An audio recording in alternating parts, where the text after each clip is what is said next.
Voilà.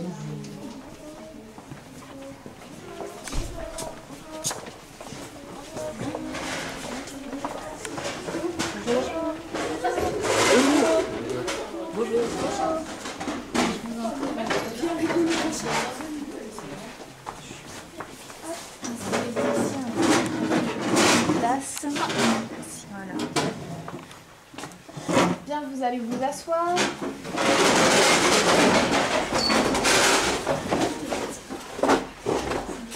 Alors aujourd'hui c'est une séance un peu particulière parce que nous accueillons Madame Mirochnik qui va témoigner de ce qu'on a étudié en classe sur la déportation, sur la Shoah. Donc elle va être parmi vous pour expliquer ce qu'elle a vécu et il serait bien que vous lui posiez quelques questions. D'accord? Donc pour ceux qui veulent poser des questions, vous levez bien la main. D'accord? Vous attendez qu'on vous distribue la parole, vous parlez bien fort. Et Mme Mirochnik est là pour vous répondre. D'accord? On va commencer? Bien. Allez. Donc, bonjour, je me présente, je m'appelle Marie-Claude Mirochnik et j'ai été déportée à Auschwitz en mai 1944. Donc j'ai eu de la chance parce que il y a mon frère Jules, ma cousine Marie ainsi que Daniel un résistant qui sont venus pour tenter de me libérer du camp dans lequel j'étais enfermée depuis, je pense, 6 mois. Donc est-ce que vous avez des questions? Oui. Comment avez-vous fait pour survivre? Eh bien, en vérité, j'ai eu beaucoup de chance. Parce qu'à mon arrivée au camp, il y a un SS qui a demandé à tous les juifs en général si on avait des talents spéciaux pour jouer de la musique ou qu'on dessinait. Et j'ai dit que j'étais violoniste avant mon arrivée. Donc, ils m'ont proposé une sorte de marché un petit peu. Et je leur jouais de la musique et en échange, ils me donnaient un petit peu de nourriture. Et c'est ce qui m'a permis de survivre. Donc je pense que c'est grâce à ces quelques notes que je suis devant vous aujourd'hui. Oui. Est-ce que Marie, Jules et Daniel ont réussi à vous sauver? Eh bien oui, ils ont réussi, mais cela a pris beaucoup de temps et leur chemin a été très dur.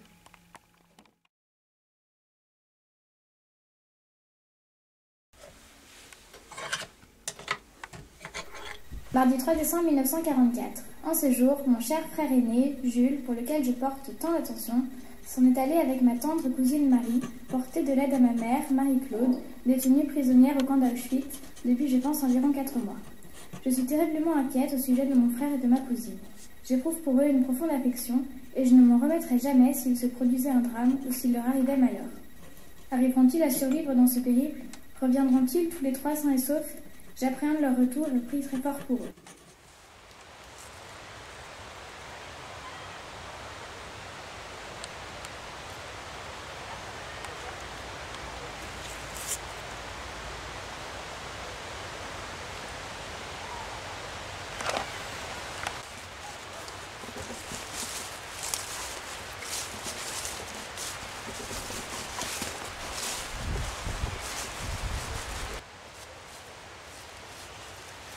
Cachez-vous!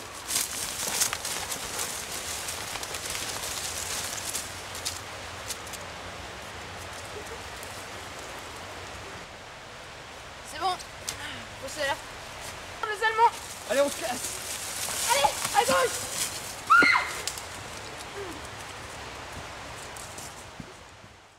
Je le sens pas. Je sais pas, j'ai l'impression qu'on va mourir, Enfin, je sais pas, tout ça, ça aurait servi à rien si on mourait. Bah... Ouais, mais en même temps, si on délivre Marie, ça aura servi à quelque chose. C'est vrai, mais je sais pas. La voie est libre. Arrêtez de parler, on y va.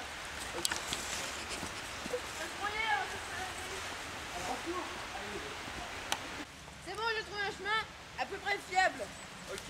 À peu près. Faites attention à vos pieds. Putain, il y a plein de ronds. Je vais remarquer.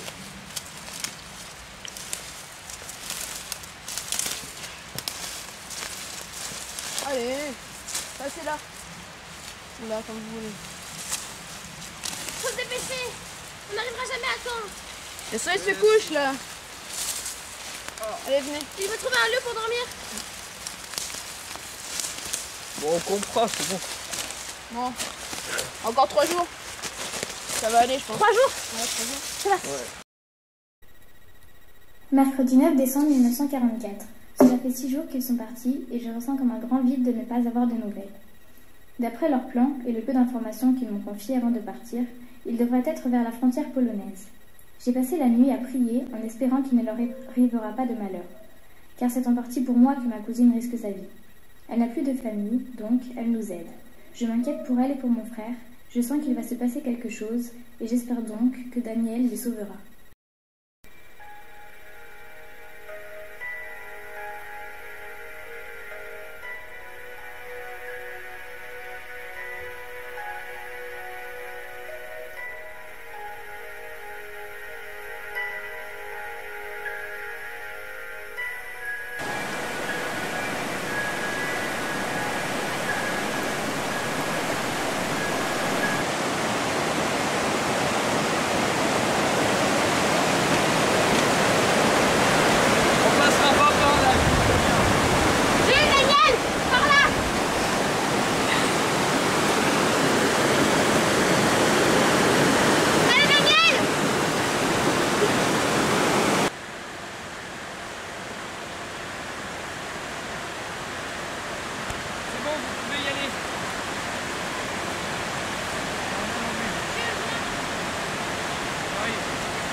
Juste là, t'as environ 1 heure.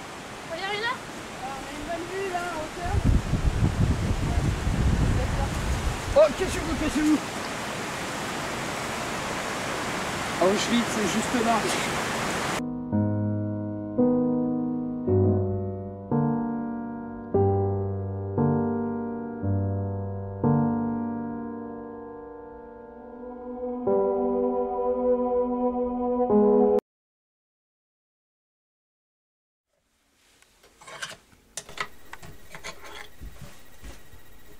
Jeudi 12 décembre 1944. Voilà 9 jours qu'ils ont quitté le village et je n'ai toujours pas de nouvelles. D'après ce qu'ils m'ont dit avant de partir, ils doivent être aux alentours d'Auschwitz. J'espère vraiment qu'ils réussiront à sauver ma mère et les autres déportés, ou du moins à avoir le contact avec elles. Je continue à prier pour elles tous les soirs, toutes les nuits. Chacune de mes journées se résume à prier, assise sur mon fauteuil en face de la porte d'entrée, en espérant voir leurs 4 silhouettes franchir le seuil de la maison. Je pense que c'est le moment d'aller voir René.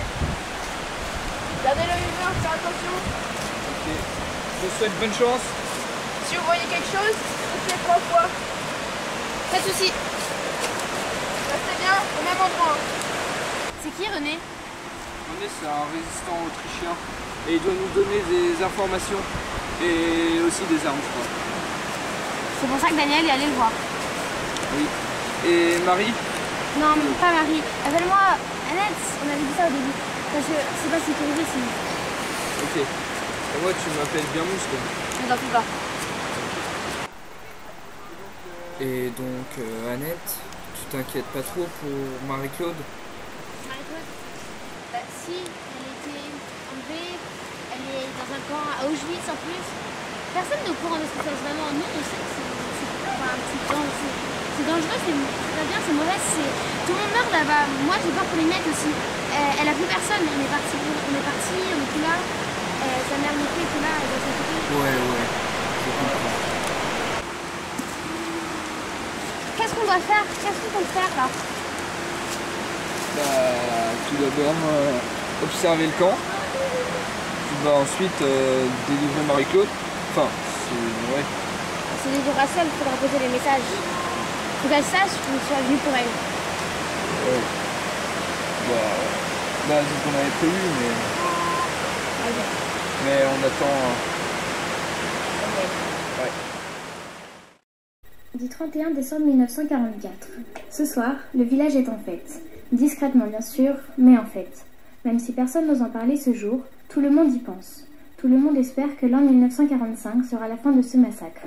cette guerre où chacun de nous a souffert. Personnellement, je n'ai pas l'esprit à m'amuser, car je me dis que l'an 1945 sera peut-être la première année que je passe sans mon frère, la première année où je ne m'amuserai pas avec ma cousine. Je ne suis plus du tout optimiste car je ne peux qu'être déçue. Je ne pourrais supporter d'apprendre leur mort alors que je les crois vivants, donc je les imagine décédés.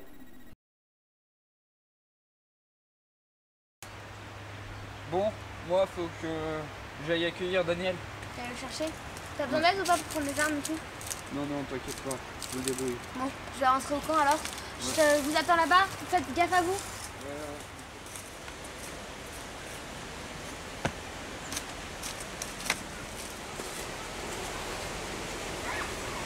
Ah, t'es là? J'ai un plan. Merci.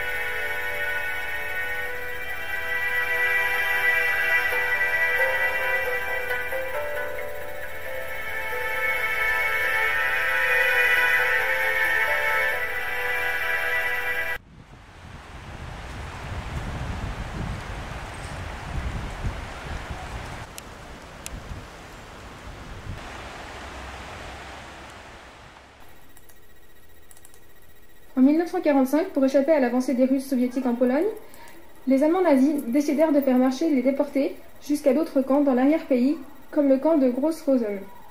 En 1945, le camp d'Auschwitz est évacué. 67 km de marche dans le froid et l'hiver pour les déportés. C'est ce que l'on appelle la marche de la mort.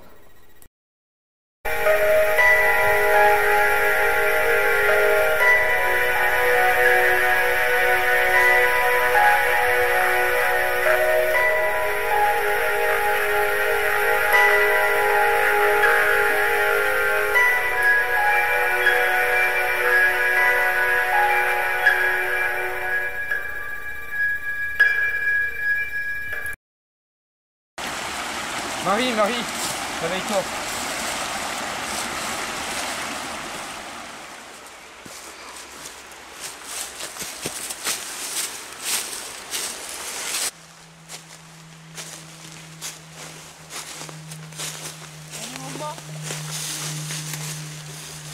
Je pense qu'on va les voir.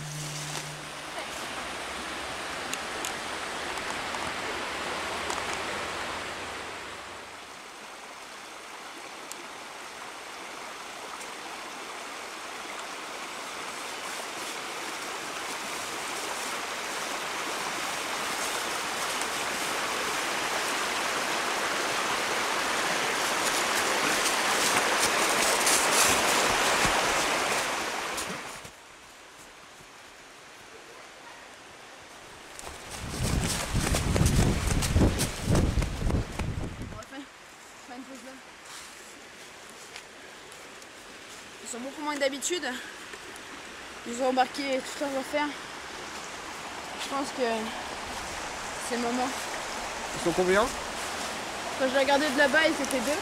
Peut-être qu'il y en a d'autres qui sont venus, mais je sais pas. On va les avec nous? Ouais. Là, c'est le moment, on va la libérer. Tu vois quelque chose? Ouais, j'ai l'impression qu'ils bougent. Chut, ils sont là, mais ils sont là au couvert. C'est trois. C'est deux, il y en a un qui les a rejoints. Ils s'enfuient, attention!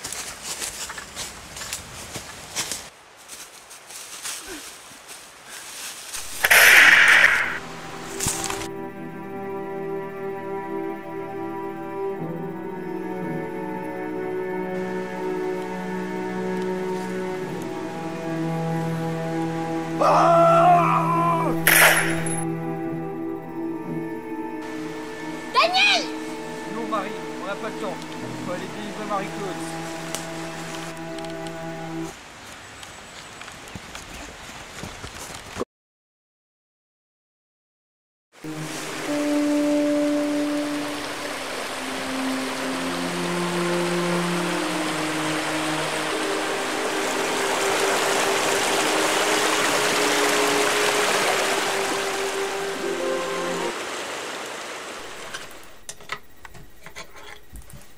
Vendredi 21 janvier 1944. Je ne mange plus, je ne dors plus. Je ne peux plus attendre leur retour, assise au chaud, chez moi, alors qu'ils sont peut-être morts de froid, de faim ou pire, fusillés. Je sens un élan d'angoisse monter en moi, et je ne veux plus sortir de chez moi. La lueur d'espoir qui me retenait de m'effondrer depuis leur départ s'atténue. 1 mois et 18 jours qu'ils sont partis. J'ai l'impression que mon cœur s'est arrêté de battre, mais je continue à prier et à espérer de les revoir.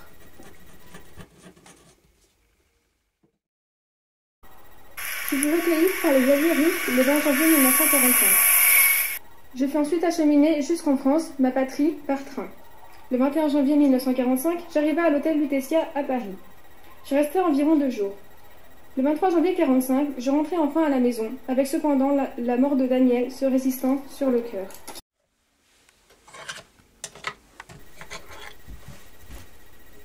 Lundi 24 janvier 1944.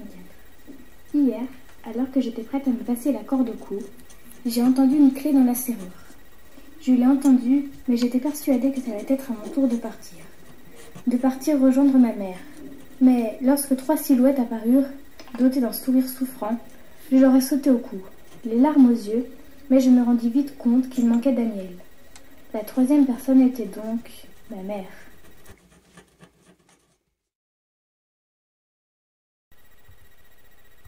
Durant toutes ces épreuves, Jules fut celui qui changea le plus. Il a gagné en maturité, en lucidité, en sang-froid et en force physique. Il a échappé à la mort à multiples reprises, l'a affronté et l'a vu de près. Le monde tel qu'il est aujourd'hui s'est révélé à Jules avec sa haine, sa mort et sa peine. La Seconde Guerre mondiale a tué de nombreux résistants, mais ceux qui en sont sortis plus forts.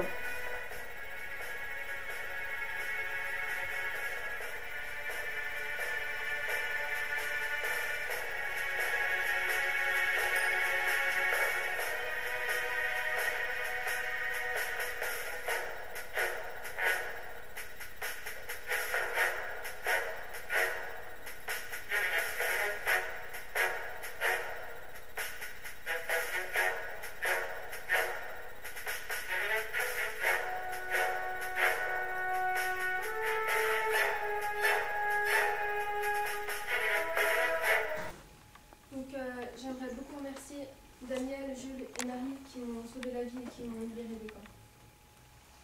Donc, avez-vous d'autres questions? Oui. Comment avez-vous vécu votre retour? Eh bien, il a été très difficile parce qu'il y a très peu de gens qui me croyaient et qui croyaient au camp. Et j'ai beaucoup de mal à me faire écouter. Et j'essaye de donner mon témoignage à des élèves comme vous et dans des classes pour ne pas que ce drame recommence. Bien, merci beaucoup pour votre témoignage, Madame Mirochnik. C'était vraiment très intéressant. Vous me suivez ?